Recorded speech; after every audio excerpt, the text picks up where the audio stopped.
Everyone knows Walt, the man from humble beginnings who grew up to build a successful company and then opened a theme park in Orange County, California that's beloved to this day. No, not that Walt. This Walt. Just a few miles away from Disneyland sits another theme park that predates it by decades, often considered to be the first theme park in America. This is the story of that theme park and the man who built it, Walter Knott.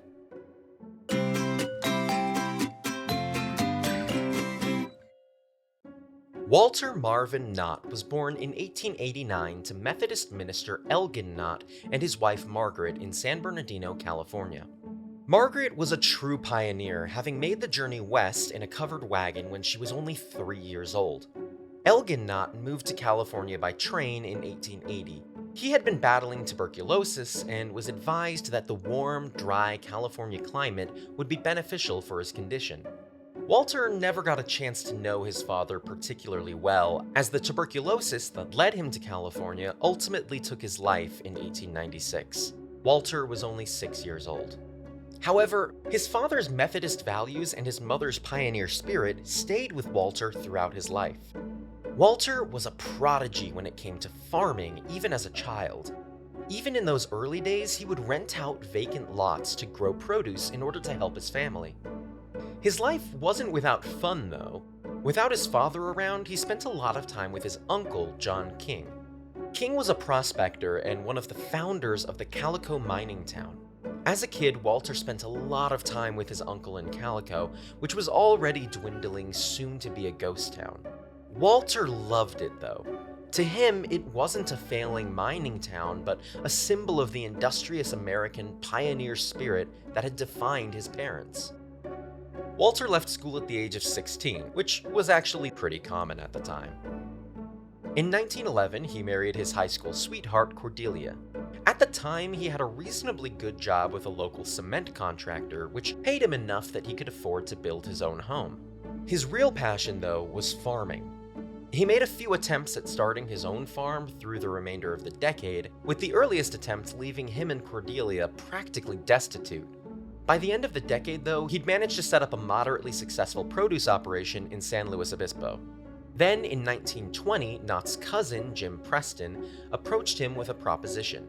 Preston was an experienced berry grower and had an opportunity to lease 20 acres in Buena Park. Seeing the potential, Walter and Cordelia packed their bags and moved out to Orange County to start a berry farm. Knott's natural farming skills and his keen instincts for advertising led to the berry farm being a success. When the original land lease ended, Preston left to start his own berry farm in Norwalk, while Knott made arrangements to continue working on the land. So Preston and Knott berry growers became Knott's Berry Place. Far from just wanting to continue the same old operation, Knott wanted to expand.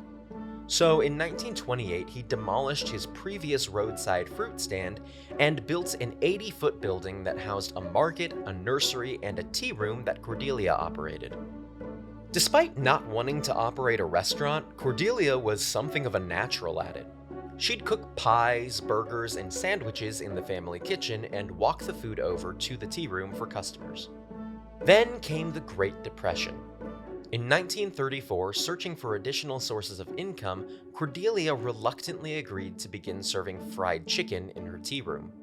At the same time, Walter heard tell of a new hybrid between raspberries, blackberries, and loganberries, created by horticulturist Charles Rudolph Boysen. Boysen had been unable to turn his hybrid berry into a financial success, and a back injury had led to him abandoning the crop.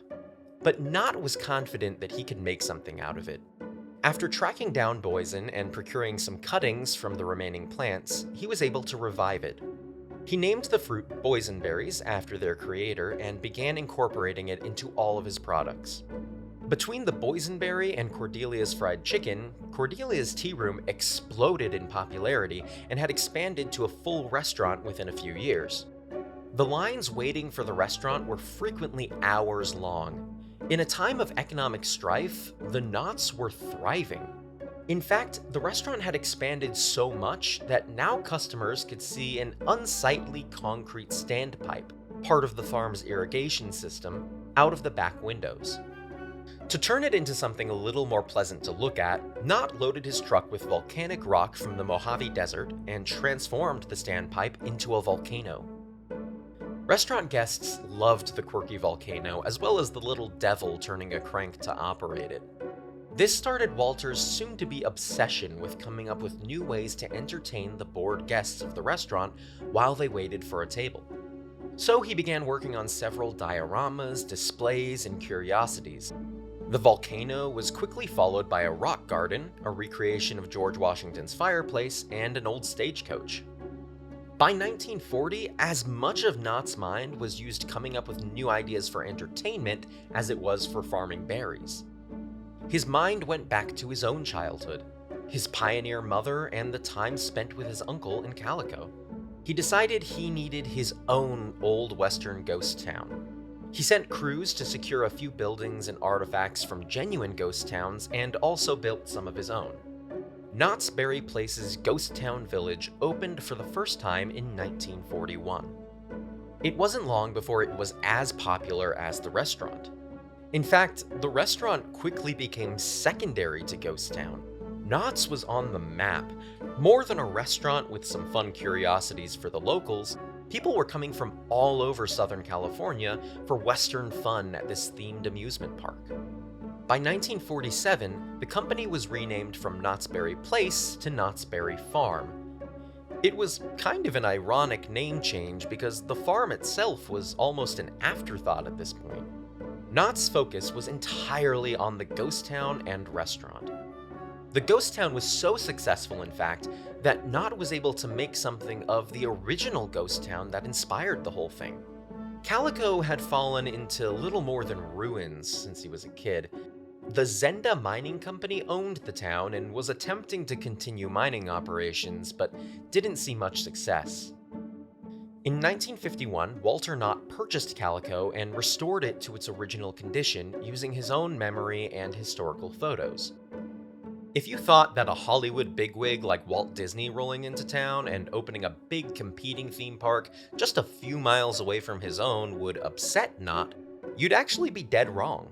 By all accounts, Walter Knott and Walt Disney got along great. Walt Disney had visited Knott's Berry Farm several times before Disneyland opened and continued to visit after.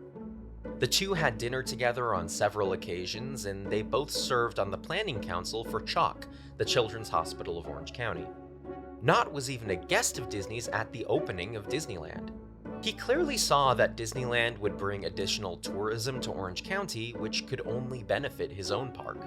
However, Disneyland did make Knott rethink the approach to their park. Knott's had attractions, for sure, but apart from the stagecoach and railway, they didn't have what you would call rides. After seeing Disneyland, though, Knott decided it was high time for some more traditional amusement park rides. In 1960, the first of these rides would open, the Calico Mountain Mine Ride. Walter Knott continued expanding and innovating at his park for a little over a decade until 1974. That year, Cordelia passed away, and her death really hit Walter hard. Due to her death and his own battle with Parkinson's, Walter retired from the farm and park operations to focus on political activism. His political activities are controversial, to say the least. I won't get too deep into it here as it's not particularly relevant to the theme park, but suffice it to say, his Methodist upbringing and self-made business background led to a man who was deeply and passionately conservative, anti-union, and anti-communist. Ideals he spent much of his later life advocating for. I think that if we are ever going to eliminate poverty in America, it will have to be done through the free enterprise system and certainly not by government. Day-to-day park operations fell to his 4 children. Just 8 days before his 92nd birthday in December of 1981, Walter Knott lost his battle with Parkinson's and passed away at his home in Buena Park. His family continued to operate and expand the park for a little over a decade after his death.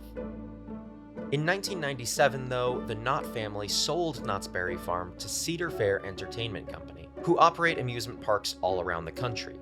In 2024, Cedar Fair merged with Six Flags, leading to two of the most notable parks in Southern California being owned by the same company. Walter Knott left behind a massive legacy. Knott's Berry Farm is still in operation today and sees over 4 million visitors every year. Despite all the additions and changes made over the years, many of the original attractions created by Walter Knott still exist. You can still find the replica of Washington's fireplace, the rock garden, and you can ride the stagecoach. To this day, you can get a table at Cordelia's Tea Room, just outside the gates of the theme park, now renamed Mrs. Knott's Chicken Dinner Restaurant. They still use the same recipes that Cordelia used, and while it's been expanded over the years, the original structures still remained more or less intact. The fruit that Knott helped cultivate and popularize, the boysenberry, is a very popular fruit today, and Knott's Berry Farm hosts an annual Boysenberry Festival to honor the crop that helped make the park. And the place that started it all, Calico Ghost Town, still exists as well.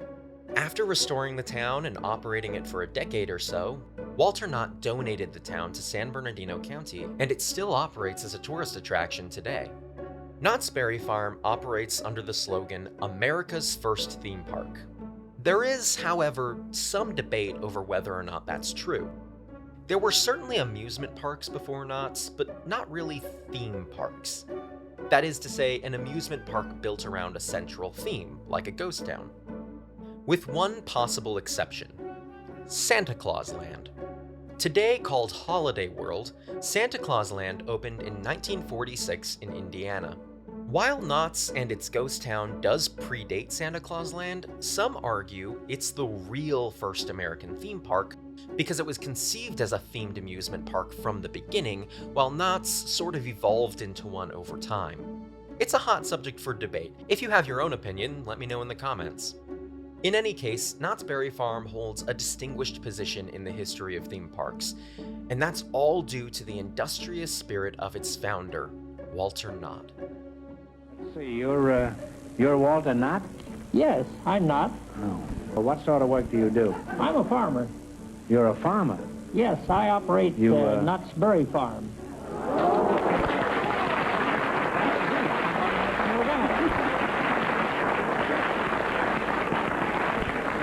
Well, you're the Knott of Knott's Berry Farm? Well, that's a very famous place in Southern California. Could you tell us something about it?